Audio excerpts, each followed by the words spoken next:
नाज़रीन अस्सलाम वालेकुम, आदाब। मैं मरीम फ़ातिमा, तेलंगाना न्यूज़ टुडे में आप सभी का खैर मक़दम है। आइए नज़र डालते हैं आज की अहम खबर पर एक नज़र। तेलंगाना कांग्रेस अक़लियती साबिक़ चेयरमैन शेख अब्दुल्ला सुहेल के दफ्तर वज़ीर दाखिला महमूद अली ने पहुंचकर इन्हें पार्टी में शामिल होने की दावत दी। इस मौके पर शेख अब्दुल्ला सुहेल ने इनका गर्मजोशी से इस्तकबाल करते हुए शालपोशी की। बाद अज़ा वो जलाबहर में मुनक़द BRS पार्टी अक़लियती क़ायदीन के इजलास में शामिल हुए, जहाँ वज़ीर बल्दी नज़्म व नुस्ख़ KT रामाराव ने इनको और इनके साथ कांग्रेस छोड़कर BRS में शामिल होने वालों को खड़वा पहनाकर पार्टी में शामिल किया। इस मौके पर KT रामाराव ने शेख अब्दुल्ला सुहेल से वायदा किया कि वो आने वाले दिनों में शेख अब्दुल्ला सुहेल को पार्टी में अच्छा मुकाम देंगे।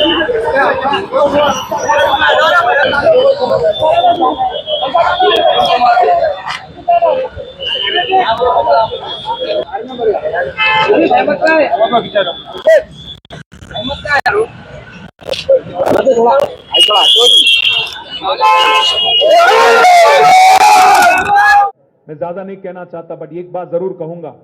आज जो लोग बीजेपी को बार बार दिखा के, आपको डरा के आपकी वोट लेने की कोशिश कर रहे हैं, मैं उनसे पूछना चाहता हूं, क्या आपका लीडर, कांग्रेस के लीडर, पंजाब के फॉर्मर चीफ मिनिस्टर, उन्होंने खुद सोनिया जी को लेटर नहीं लिखा? क्या लिखा उन्होंने? कि आप आज एक आरएसएस के आदमी को तेलंगाना प्रदेश कांग्रेस कमेटी के अध्यक्ष बना रहे हो, रेवंत रेड्डी को। ये क्या नाइंसाफी है हमारे साथ। उन्होंने लेटर लिखा। ये आपके पास आज खुलेआम मिलेगा कहीं भी, अगर आप गूगल करेंगे, यूट्यूब जाएंगे, आपको लेटर मिल जाएगा। मैं आज पूछना चाहता हूं, कांग्रेस पार्टी क्या संदेश देना चाहती है, क्या मैसेज देना चाहती है पूरे अवाम को? मैं भाइयों से, बहनों से एक और चीज भी पूछना चाहता हूं। अगर आज 10 साल के बाद कोई कर्फ्यू नहीं, कोई गड़बड़ नहीं, कोई दंगा नहीं, कोई फसाद नहीं, अगर हम लोग मिलजुल के भाईचारे के साथ, अमन के साथ, खुशहाली के साथ, हर शहरी आज तेलंगाना में आज पूरी तरह से महफूज है और अपने आप को महफूज महसूस करता है, आपको इस बात से क्यों तकलीफ हो रही है? कांग्रेस वालों, आपको क्या बेचैनी है? 10 साल क्योंकि आप सत्ता से, हुकूमत से दूर है, इसीलिए बेचैन है। पैसे बनाने की जो आदत है, पैसे जो लूटने की जो आदत है आपकी, क्योंकि गद्दी नहीं है, बेचैनी हो रही है। इसीलिए बार बार डरा के, धमका के, किसी और को शैतान बना के, दिखा के वोट लेने वाली जो एक स्ट्रैटेजी आपकी है, इस बार नाकाम हो जाएगी, क्योंकि लोग समझ गए कि कौन दोस्त है और कौन दुश्मन है। आज मैं भाइयों से, बहनों से बस एक चीज जरूर कहूंगा कि आप वोट डालने से पहले सोचना जरूर, क्योंकि जिन्होंने जिद्दोजहद की तेलंगाना के लिए, जिन्होंने इतना इस हद तक कोशिश की कि मौत के मुंह में जाके जिद्दोजहद करके 11 दिन फास्टिंग करके तेलंगाना लाने वाली KCR, और दूसरे तरफ तेलंगाना के मुखालिफत करते हुए राइफल लेके तेलंगाना आवाम पे अटैक करने वाले रेवंत रेड्डी, और तीसरी तरफ है बीजेपी। वो तो आप ही बेहतर जानते हैं। अगर इस हिंदुस्तान में, सारे मुल्क में किसी लीडर ने मोदी को फासिस्ट कहा, मोदी को पहली बार प्रधानमंत्री बनने के बाद, वजीर आजम बनने के बाद फासिस्ट कहा, तो सिर्फ और सिर्फ हमारे लीडर KCR साहब है, जून 2014 में। क्योंकि जब हमारे 5 मंडल लिए गए थे और जबरदस्ती उनको मिलाया गया था आंध्रा में, KCR साहब ने पहले ही दिन बोला, ये आदमी फासिस्ट है, ये आदमी, इसकी यकीन नहीं कर सकते हम, क्योंकि ये डेमोक्रेसी की इज्जत नहीं करता, डेमोक्रेटिकली इलेक्टेड गवर्नमेंट की इज्जत नहीं करता। और उनका रवैया तो आप देख रहे हो, या तो जुमला या हमला, या तो जुमले से चलाते हैं या हमला करके कोशिश ये करते हैं डराने की, धमकाने की। हम वादा करते हैं आपसे, गर्दन कट जाए फिर भी ठीक है, बट सर झुकाएंगे नहीं उनके सामने। लड़ेंगे जरूर, और कोई भी हद तक, क्योंकि ये सियासी बात नहीं कह रहा हूं मैं सोहेल भाई से भी यही बात कहा था मैंने। आज मेरे 2 बच्चे हैं, मैं एक बाप हूं। मेरा एक लड़का है जिसका उम्र है 18, मेरी बेटी है जिसकी उम्र है 14। बाप होने के नाते फिक्र है मुझे मेरे बच्चों की, क्योंकि आज जो माहौल है हिंदुस्तान में, इसको देख के डर लगता है। 25 करोड़ मुसलमानों को आज एक विलन बना के दिखाने की कोशिश, गद्दार बना के दिखाने की कोशिश, हर वो चीज में जब कोई बात होती है, कोई अनरेस्ट की बात होती है, ये कहा जाता है कि आप इस मुल्क से नहीं हो, आप ताल्लुक नहीं रखते इस मुल्क से।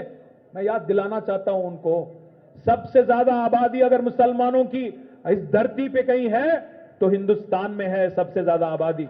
और 25 करोड़ भाइयों को बहनों को दुश्मन दिखा के, 25 करोड़ भाइयों को आज बाकी अवाम के साथ एक तनाव पैदा करके, अनरेस्ट पैदा करके जो आप साजिश कर रहे हो, कोशिश कर रहे हो वोट हड़पने की, ये हमारे आगे आने वाली नस्लों के लिए अच्छी बात नहीं है, हिंदुस्तान के लिए अच्छी बात नहीं है। आप जो बार बार बोलते रहते हो कि हिंदू खतरे में है, भाइयों हिंदू खतरे में नहीं है, हिंदुस्तान खतरे में है। आप ये सोचो, क्योंकि आज ऐसे लीडर जो मजहब के नाम पे सियासत करते हैं, जो लोग बात करते हैं मस्जिदों को खोदने की, जो लोग बोलते हैं अगर उसमें एक लाश मिलता है तो आपका है वरना शिवलिंग मिलता है तो हमारा है, ऐसे लीडरों को, ऐसे पार्टियों को हमें डिपॉजिट उनका जब्त करना चाहिए, जमानत उनके जब्त करे जैसा एक हमारा फैसला होना चाहिए। साथ ही साथ कांग्रेस के बारे में भी आप सोचिए, क्या दिया कांग्रेस ने 55 सालों में?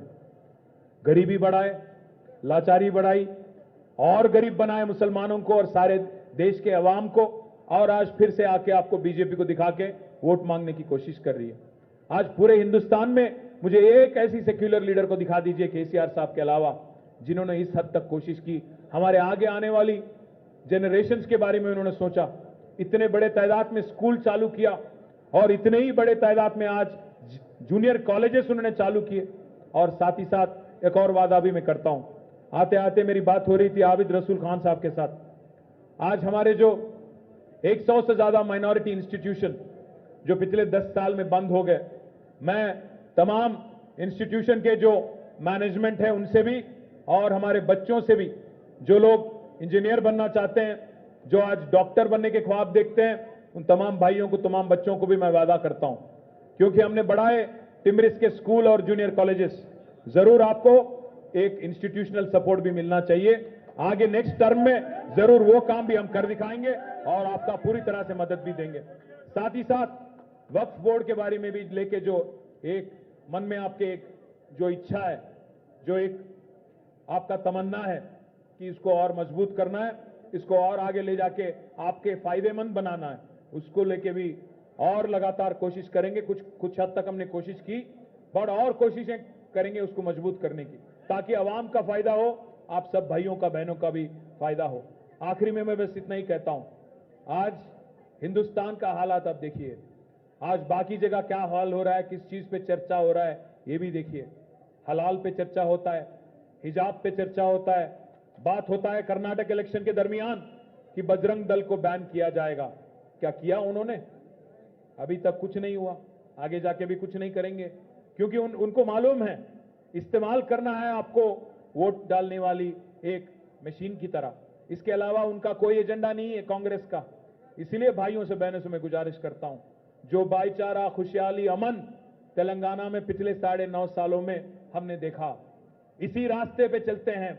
वही लीडर के साथ चलेंगे जिन्होंने हमको आज पूरे हिंदुस्तान में पर कैपिटा में नंबर 1 बनाया। वही लीडर के साथ चलेंगे जिन्होंने सबसे ज्यादा आज माइनॉरिटी वेलफेयर के लिए बजट हमको दिया। वही लीडर के साथ चलेंगे जो हमारे भाई बने, हमारे बंधु बने, हर किसी का फायदा किया, चाहे वो आप हिंदू हो, मुसलमान हो, चाहे कोई और हो। मैं आप तमाम भाइयों से, बहनों से ही रिक्वेस्ट करता हूं, खास हमारे माइनॉरिटी सेल से रिक्वेस्ट करता हूं, महमूद भाई से रिक्वेस्ट करता हूं, मुजीब साहब से रिक्वेस्ट करता हूं कि आप इस मीटिंग का जो एक मैसेज है, आप इसी के हद तक ना छोड़ो। आप निकलो पूरे अजलाओं में, आप चलो कॉन्स्टिट्यूएंसीज में, जहां कहीं पॉपुलेशन है, अवाम है, आप वहां चलिए। करीब करीब 60 से लेके 70 कॉन्स्टिट्यूएंसीज में जहां आज सिग्निफिकेंट मुस्लिम और क्रिश्चियन पॉपुलेशन है, जरूर टीम बनाइए, आप वहां तक चलिए। हमारे नागेंद्र साहब याद दिला रहे हैं, सोमाजीगुड़ा में हाल ही में एक छोटा इश्यू हुआ था कब्रिस्तान को लेकर, उसका हल हमने निकाल लिया। कलेक्टर से भी हमारी बात हो गई, गवर्नमेंट में इश्यू पेंडिंग है, वक्फ बोर्ड के चेयरमैन से भी बात हो गई, उसका हल निकालना हमारी जिम्मेदारी है। हमारे साथ हम पूरी तरह से उस बात को लेके वाकिफ है और जिम्मेदार होने के नाते, क्योंकि इलेक्शन कोड है, ज्यादा नहीं कहूंगा, बड़ी इंसाफ मिलेगी और जरूर नागेंद्र साहब के सदारत में आपको इंसाफ मिलेगी। एक और बात मैं आपसे कहना चाहता हूं, हमारे फारूक भाई से और मसीह साहब से, हमारे मुजीब साहब से, खास सोहेल भाई से, खयूम साहब से और बाकी लीडरों से कि आप निकलिए, आगे 30 दिन हैं। इन 30 दिनों में हमें लड़ाई करना है और इस एंटी सेक्युलर जो पार्टियां हैं, कांग्रेस और बीजेपी, इन दोनों का मुकाबला करना है। हर किसी के पास जाना है और हमारा रवैया भी बताना है और किस तरह केसीआर साहब ने कोशिश की पिछले 9.5 सालों में, ये भी बताना है। हर किसी को होशियार करना है और हमारे कैंडिडेट्स को अच्छे से अच्छे तादाद से जिता के हैट्रिक चीफ मिनिस्टर केसीआर साहब को फिर से बनाना है। मैं आप तमाम भाइयों से, बहनों से आपका शुक्रिया अदा करता हूं। खास सोहेल भाई को मैं फिर एक बार तहे दिल से उनकी वेलकम करता हूं और आपके जितने भी साथी हैं सोहेल भाई, आपको भी अच्छा दर्जा दिया जाएगा, आपकी भी इज्जत बढ़ाएंगे और अच्छा। दीजिए नाज़रीन, मरियम फातिमा को इजाज़त, मिलते हैं अगली खबर के साथ। तब तक के लिए हमारे चैनल को लाइक, शेयर और सब्सक्राइब करना ना भूलें। अल्लाह हाफिज़।